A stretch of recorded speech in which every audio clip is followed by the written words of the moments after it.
J'ai lu, en partenariat avec les éditions Hachette, euh, Les Temps d'avant, tome 1, jusqu'au crépuscule. Regardez, je trouve que l'image elle est jolie, même si elle est en noir et blanc ici. Normalement, elle est pleine de couleurs, j'aime bien ça. De Laurent André et Christelle Hédin. Et en fait, j'ai été bien surprise parce que je savais pas trop comment m'attendre. C'est pas trop mon genre de lecture. J'ai plongé dans un récit qui était tout à fait réaliste, avec plein de souvenirs sur ces années qu'on n'a pas tous forcément vécues, que moi personnellement j'ai pas eu la chance de vivre, les années 80. Avec tous ces 70-80, avec tous ces changements au niveau du contexte, des technologies, de la mentalité aussi. J'ai été parfois un petit peu déroutée d'ailleurs, parce que ce qui était dans l'air du temps à l'époque ne l'est pas forcément maintenant. Les choix qu'on pouvait faire ne sont pas ceux qu'on ferait aujourd'hui. Et c'était déstabilisant pour moi par moment.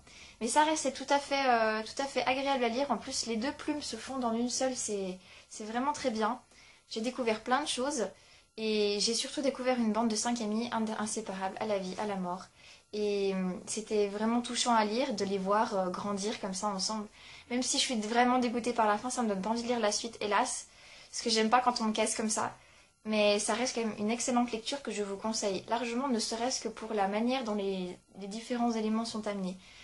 Ce qui m'énerve aussi parfois, c'est que certains personnages réussissent vraiment très bien. Après, c'est vrai que dans la vie, il y en a qui réussissent mieux que d'autres. Mais ça reste vraiment très bien fait. Puis il y a aussi des sujets là-dedans et des valeurs qui sont exposées qui ne sont pas forcément les plus évidentes à traiter.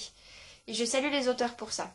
Du coup, c'est vraiment un bouquin ouais, qui m'a surprise et que je suis contente d'avoir lu. Alors merci aux éditions Hachette et puis voilà.